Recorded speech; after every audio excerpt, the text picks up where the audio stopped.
ఓం నమో నారాయణాయ. శ్రీ సమర్థ సద్గురు సాయినాథుని వచనామృతములు. 105వ సూత్రము.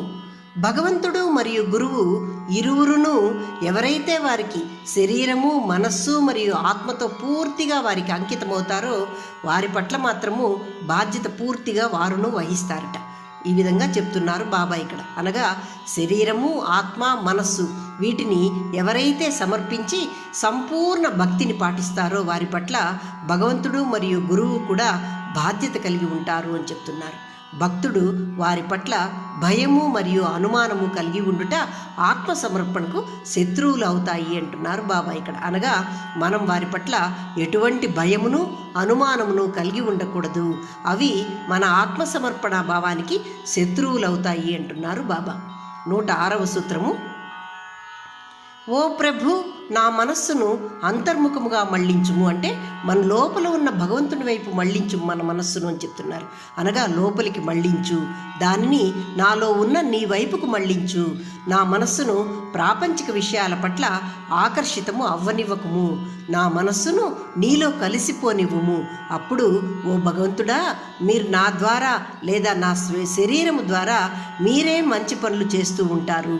ఇది నా జీవితము కాదు అని నాకు తెలియచేయట్లు నన్ను నడిపించు అంటున్నారు. అంటే నా జీవితం కాదు, నేను అహంకారంతో ప్రవర్తించి నాది నేను అనే భావన నాలో లేకుండా చేసి నన్ను నడిపించుము.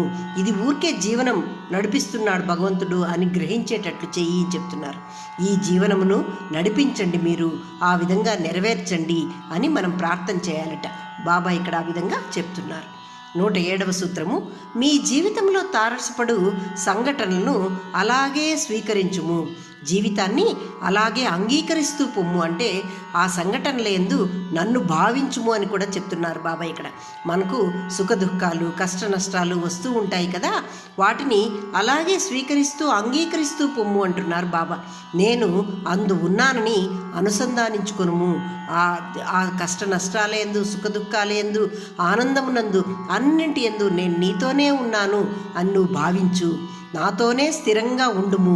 మీ జీవన సంఘటనలందు నన్ను అందు ఉన్నానని భావించి ఆనందించుము.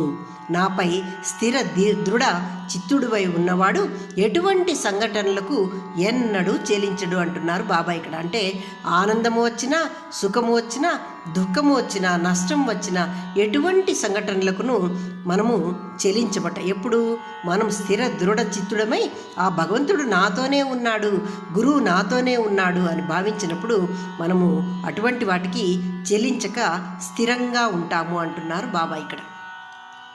108వ సూత్రము. గురువు యొక్క పాదాలను మీ వెచ్చని కన్నీటితో కడుగుము. గురువు యొక్క కమల పాదములకు ప్రేమాను చందనమును అలదుము. మీ యొక్క స్థిర కంపనము అను తెల్లటి వస్త్రముతో గురువును కప్పుము అంటున్నారు. తెల్లటి వస్త్రాన్ని గురువు చుట్టూ కప్పిన విధమున మీ ప్రశాంత స్థిర చిత్త భావనా కంపనలచే. అంటే ఇక్కడ తెల్లటి వస్త్రము అంటే ఏమి?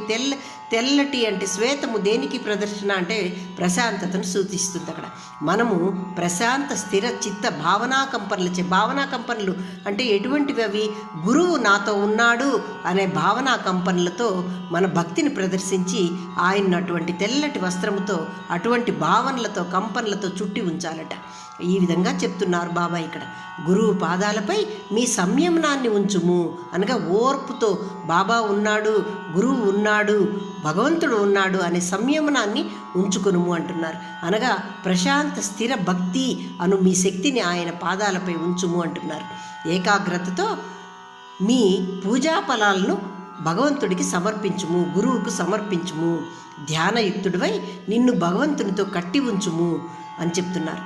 గురువు పాద బొటనవ్రేలుపై నీ తలను ఉంచుము. ఇది శిష్యుని దినచర్యగా ఉండాలి అంటున్నారు సాయి ఇక్కడ. శిష్యుని దినచర్యగా సాయి ఏం చెప్తున్నారు అంటే, మొదటగా గురు పాదములను మీ వెచ్చటి కన్నీటితో కడుగుము అంటున్నారు. అంటే గురువు నాలోనూ ఉన్నాడు, బయట ఉన్నాడు అనే భావనతో మనకేమవుతుంది? కన్నీరు వస్తుంది, ఆనంద బాష్పాలు వస్తాయి. అటువంటి కన్నీటితో ఆ గురు పాదాలను కడుగుము అంటున్నారు. రెండవది, ఆయన కమల పాదములకు మీ ప్రేమ అనే చందనమును ఆలదుము.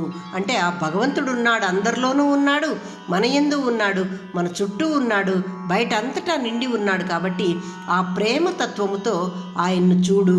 అటువంటి ఆ ప్రేమ చందనం అంటే అటువంటి మెత్తటి చందనమును ఆ గురువు కాలదుము పాదాలకు అంటున్నారు. మూడవది, స్థిర ప్రశాంతుడివై గురు భావనాకంపనలతో తెల్లటి వస్త్రం వలె గురువును చుట్టి ఉంచుము. నువ్వు గురువు ఉన్నాడు అని భావించి ఆ కరుణామయుడు ఈయన అనే కంపనా భావనలతో తెల్లటి వస్త్రం అంటే ప్రశాంత వస్త్రం వలె ఆ గురువుని భావన ప్రశాంత భావనలతో చుట్టి ఉంచుము అంటున్నారు. నాలుగవది, సంయమనుడవై స్థిర భక్తిని ఆయన పాదములపై ఉంచుము. అంటే ఓర్పుతో స్థిర భక్తి కలిగి ఎప్పుడు ఆ గురువుపై స్థిర భక్తిని ఉంచి ఆయన పాదములపై ఆ భక్తిని ఉంచుము అంటున్నారు. అలాగే ఐదవది, ఏకాగ్రతతో గురు పాదములను పూజించుము. మనము ఏకాగ్రత కలిగి గురువు పాదాలను పూజించాలి అని చెప్తున్నారు. ఆరవది, ధ్యానమునందు ఎల్లవేళలా నిన్ను గురువుతో అనుసంధానించుకొని ఉండుము. మనం ఎప్పుడు ధ్యానం చేస్తూ ఉంటాం కదా, ఎల్లవేళలా మనతోనూ మన బయట ఆ గురువు ఉన్నాడు అని అనుసంధానించుకొని ఎల్లప్పుడూ ఆ ధ్యానాన్ని కొనసాగించాలి అని చెప్తున్నారు. ఏడవది, గురు పాద బొటన వ్రేలుపై నీ తలను ఉంచుము అంటున్నారు బాబా ఇక్కడ. ఈ విధంగా శిష్యుడు దిననిత్యము గురువును ఆరాధించాలి అని బాబా గురువును ఆరాధించు విధమును శిష్యుడు ఏ విధంగా ఆరాధించాలి ఆయన్ను అని చెప్తున్నారు ఇక్కడ. ఓం నమో నారాయణాయ.